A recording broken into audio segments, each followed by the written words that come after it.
Shark catchers working the nets off Newcastle beaches say big shoals of fish are luring sharks into swimming areas. The catchers say good fishing means more sharks in their nets and more for swimmers to think about this summer.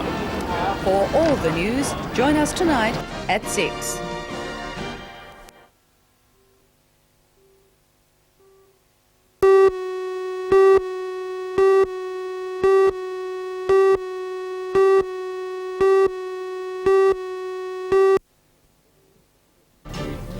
In the news at 6, sporting shooters say the state's new gun laws are full of loopholes. They claim the question of compensation may see many automatic weapons stay underground during the amnesty period. A full report tonight. For all the news, join us tonight at 6.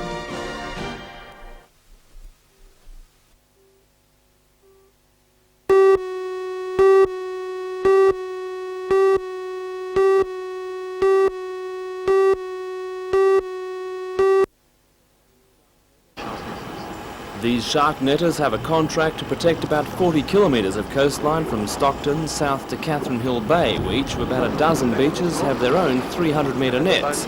Today the crew was pulling in the catch off Merriweather. It wasn't a big haul, but the men say they've caught 3 sharks this week measuring more than 2 metres. Ray Holbert says the catch this season is up. Oh, well, there's a lot of surface fish around. When you've got fish around, you've got sharks. Simple as that, you know. Does that mean they're a risk to the public as well? Oh, I don't know. I think while there's plenty of food, there's not. So the big shoals off Newcastle are a mixed blessing. While they're here, so are the big sharks, but at least they're well fed. Netting operations will continue through the season, which could last up until April.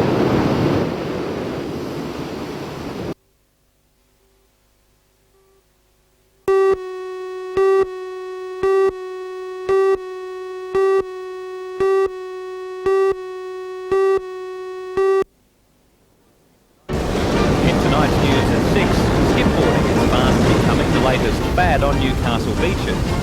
Ripple riding Resurgence has even seen the establishment of a skimboard school. For all the news, join us tonight at 6.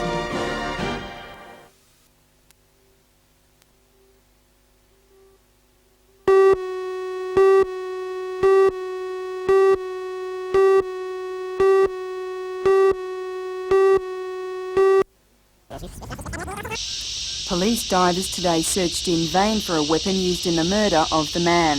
Divers scoured the silted bottom of 2 small dams in bushland near Mount Sugarloaf, close to where a body and the burnt-out shell of the family's Magna sedan was found. So far, police have failed to positively identify the body believed to be that of Malcolm Young.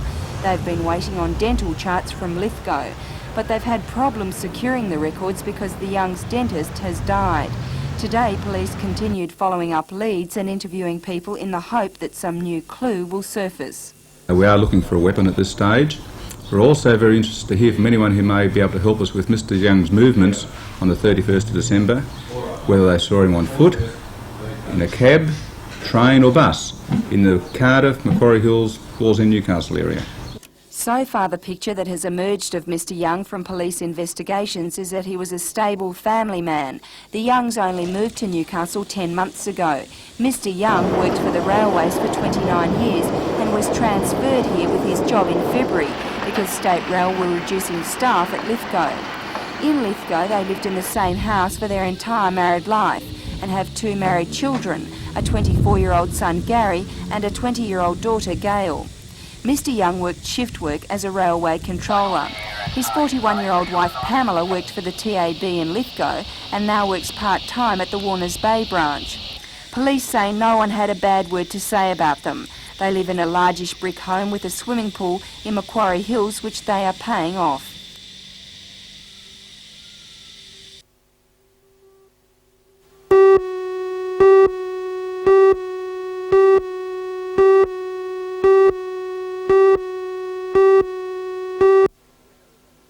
Clear has been given by the While Merriweather were never in the hunt to win the 7-day event, North Cronulla became the first club in history to win it 3 times in a row. The Australian champions completed their domination of the event by winning today's final leg between Maribula and Boydtown. They finished the 22-kilometre course 23 seconds ahead of arch rivals Bulli, with Nakatani of New Zealand third. That's also how the final standings finished in the 26-strong field, with Merewether 18th, a far cry from their 4th placing in 1986. In the Commonwealth Bank Australia-New Zealand Challenge, the Aussies, represented by North Cronulla and Bulli, defeated the New Zealand pairing of Wakatani and Wangamatta.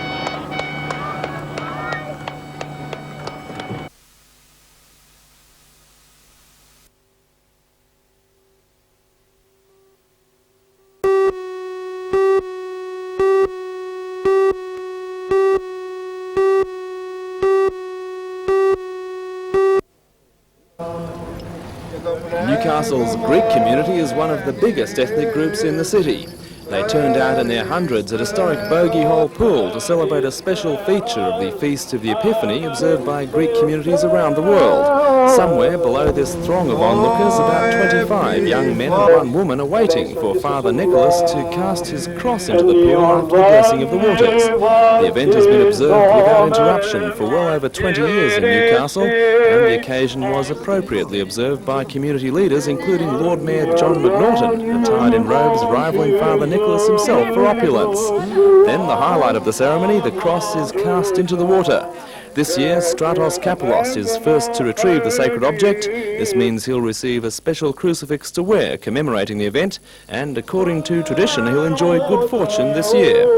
But the blessing of the waters is more than a competition. It's also a message of peace and hope for all the world's sailors from one of the world's oldest seafaring peoples.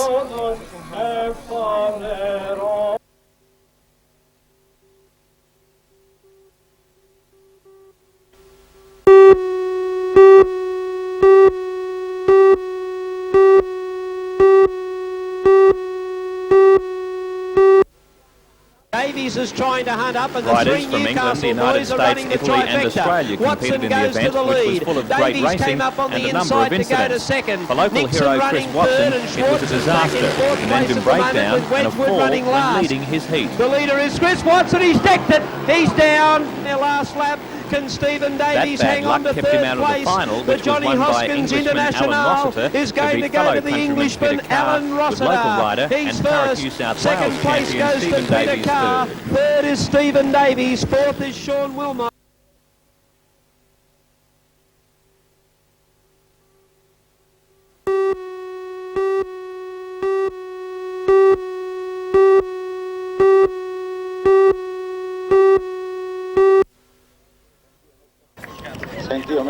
It's the first time since 1981 at Adelaide that the World 420 Championship has been held in Australia. Represented at the Belmont 16-foot Sailing Club today were 66 vessels from 16 countries. Before the official opening, all 16 countries raised their national flag. Federal Resources Minister Peter Morris then met a crew from each country before officially opening the championship. Favourites to take the title are France, which has sent 8 boats. Their top competitor is William Sanchez-Diaz, who is the current world champion, and last week won the Francis Mouvet Trophy at Belmont, which was a warm-up event for the world title. Australia is represented by 25 teams, including Alexander Higgins of South Australia, who won the national title last Sunday.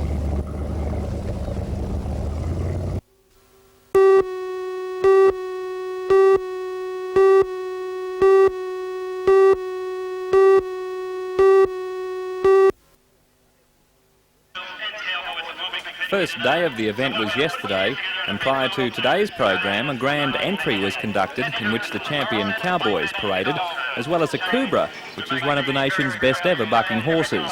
A Kubra didn't look real ornery today, but yesterday no one was able to stay on. 130 Cowboys from all over Australia have been competing at the event, as well as 4 Canadians and 6 New Zealanders. Prize money for the rodeo was in excess of $1,000 for each of the 7 events, with the best bucking stock in the country especially brought to Scone for the event. Out he comes now. Stay up there, Darren. Stay up there. This looks like being a winner. Let's get behind him, ladies and gentlemen. Come on, make him ride. We want a time. That's real good stuff there. Boy, that's it. He's over. Stay on him. With the best stock in the country and many of the best cowboys in the world, there was plenty of fierce rivalry between man and beast. Goes down on a steer, turns around, puts it on the ground. There you have, ladies and gentlemen, a real nice steel wrestling run from the New Zealand Cowboys.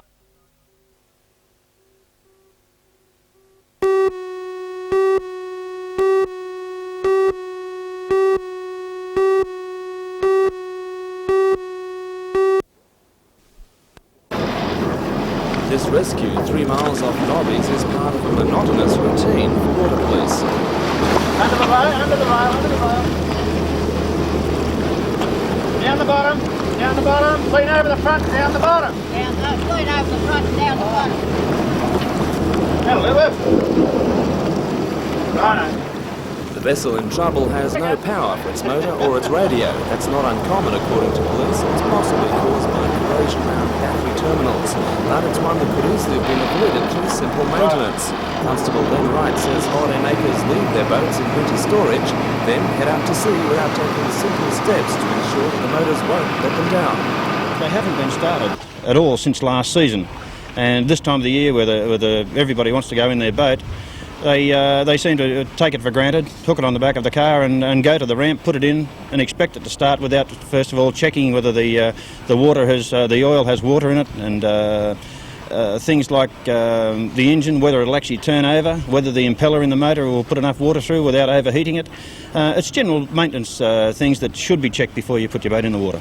Police say it's a familiar pattern for ill-prepared holiday craft to lose not only their engine but their radio contact as well. The answer is not to panic.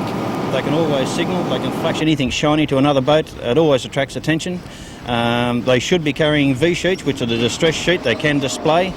They have handheld flares. That's all vessels that go to sea these days now should be carrying those handheld flares and rocket flares and a smoke flare. Now, either one of those sort of systems only have to fire one on a day like today and could be seen by 1,000 people. We're always at the ready. We can be there anytime they require us.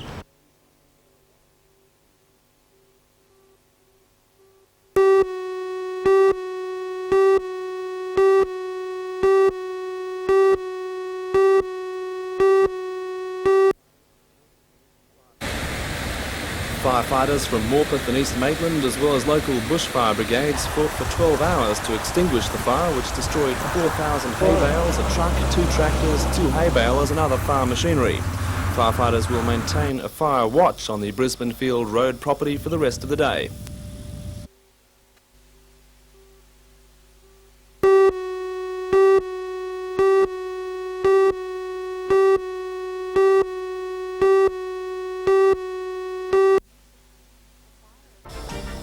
A fire at Morpeth last night destroyed a hay shed holding 4,000 bales ready for sale. 4 brigades battled the blaze for more than 6 hours. Tractors and other vehicles were destroyed. The loss is estimated at more than $100,000. For all the news, join us tonight at 6.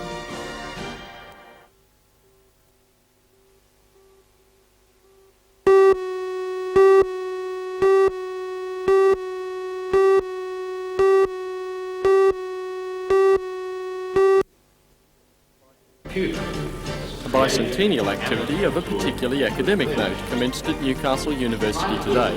Tonight a report on the opening of the 12th Biennial Conference of the Australian Association of Mathematics Teachers. For all the news, join us tonight at 6.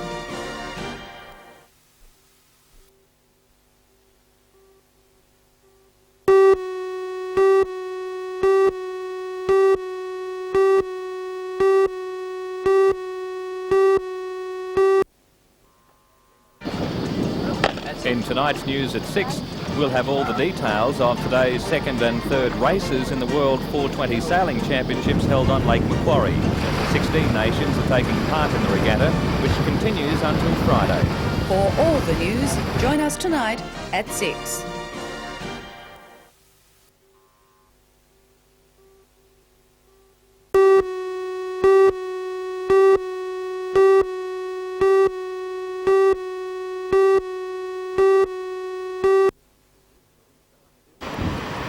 The Hunter District is traditionally the state's strongest recruitment area outside Sydney. Despite a slow start today, recruitment officers say they have no doubts numbers will swell during the week-long interviews.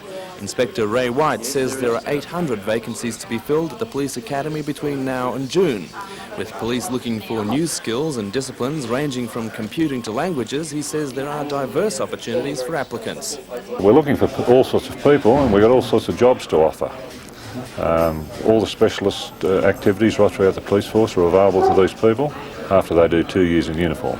For younger applicants only thinking about a police career, the interview was also a chance to learn more about the job. Oh, it sounds better than what I actually thought it was now you've talked to them. It sounds a really good career. The recruiting team will stay in Newcastle for the rest of the week, and by the end of that time they should have selected at least 200 applicants who go on to careers with the police force.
For almost 3,000 Hunter school leavers who completed their HSC last year, today was measured off in the hours and minutes until the postman finally arrived.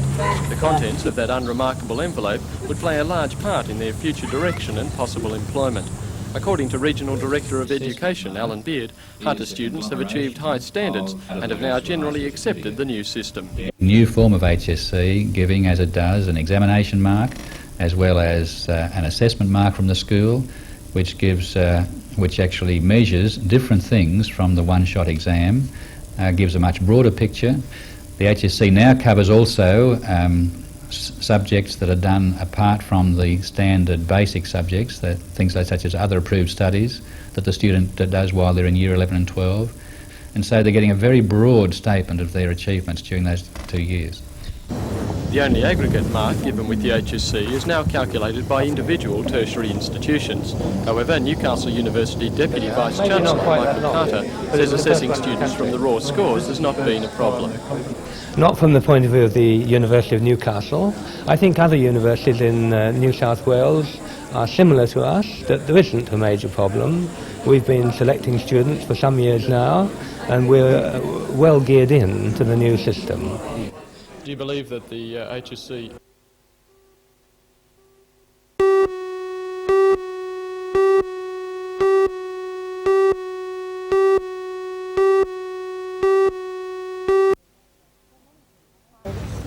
For many people, finding their way back into our educational institutions is not easy, especially if they left school without completing Year 12. Newcastle University has long been running what's called the Open Foundation course. It's a year of part-time study in which students cover 2 subjects. Successful completion means they're eligible to begin university in a range of courses. According to the Acting Director of Community Programs, Mr John Collins, it's still not too late to apply for this year's intake. We've been open for enrolment since late November, and we continue to take enrolments up until each class fills. Now, one of the classes is already filled, so the longer people take to enrol, the less chance they have of enrolling in the particular classes they want. The university hopes that the new outpost course in the Upper Hunter will enable people in the area to improve their educational qualifications. Over the last several years, we've had quite a few people travelling down from Muswellbrook or even beyond Aberdeen, Scone indeed, to undertake the Open Foundation course here at Newcastle University. Over the last couple of years, those numbers have been growing, so we've decided to establish an outpost at Muswellbrook, and that should provide opportunities for people as far away as Merriwa and Murrurundi to attend without the travelling. Advantages of doing something.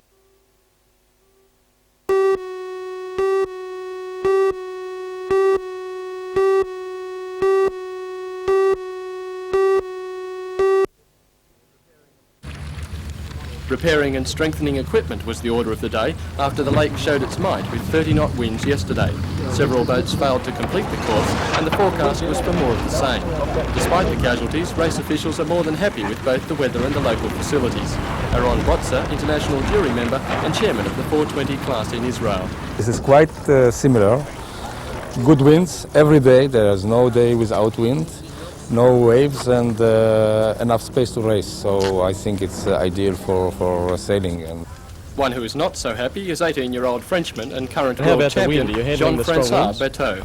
I don't like the strong wind because it's not so difficult as a light wind. You must tack only 1 or 2 times in the first beat, so it's not too difficult as the light wind. The championships have an international flavour. Almost 200 sailors from 16 countries have assembled for the week's racing. One of the few all-women crews is from Japan. 16-year-old Atsuko Shizuma and 19-year-old Makiko Morishige say the sailing is fine, but they're also making the most of their time off the water. Swimming and sunburn and shopping. Getting sunburned? Yes. With the wind gusting to 25 knots, the 5th and 3rd last round of the title got underway. Or did it? A false start gave those at the back another chance. But then a drifting anchor chain on the start boat made it seem the hardest part of the race was going to be getting off the line. On the 3rd try, several boats slipped over early and the fleet was recalled once more. Several disqualifications later, they lined up again, and this time there were no mistakes. The strong and constant nor'easter demanded long tacks and, combined with the swell, again took its toll on those who pushed too hard. Austrian Ernst Mayer handled the conditions best to take line honours, followed by Paul Eldred from Western Australia and Hans Ryder from Denmark.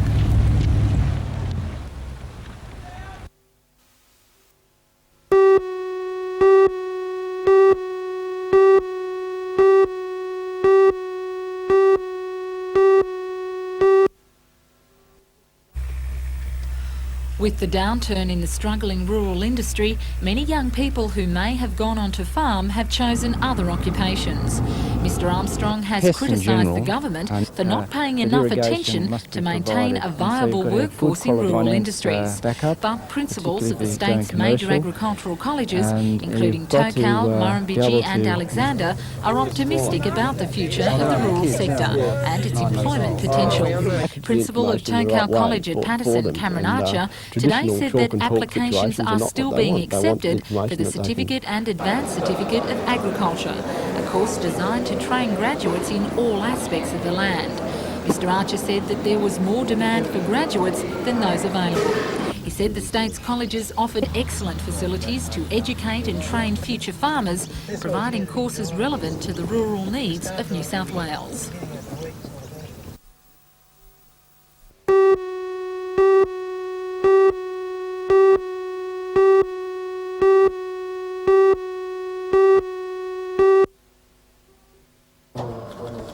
Most of us remember only too well Noel Bird's story. Noel has a passion for rugby union and has played more than 100 games for Merewether Carlton Rugby Club. 32 of those were first grade. It was during a second grade game with Maitland in June last year that events went drastically wrong. He was seriously hurt in a ruck with injuries that left him a quadriplegic. Since then, Noel has come a long way. After 7 months in the acute rehabilitation unit at the Royal North Shore Hospital, he is finally back in Newcastle. Noel has moved into a small acute rehabilitation unit which is being established at Rankin Park Hospital. He realises that he still has a lot of rehabilitative work to go, but says he's glad to be back home near friends and family.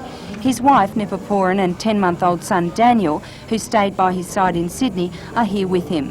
And in a few months, after his Merewether house is renovated to cater for his needs, he'll be moving back in. Noel says he's counting the days until the football season starts and plans to be a regular spectator at their games. I'd say I'd be chairlifted into the green room, which we call our clubhouse back at Townsend Oval. I'd say I'd get up there and get a prime seat somewhere. And are you hoping to get to a lot of the games? I'd say everyone. Maybe even a few away games.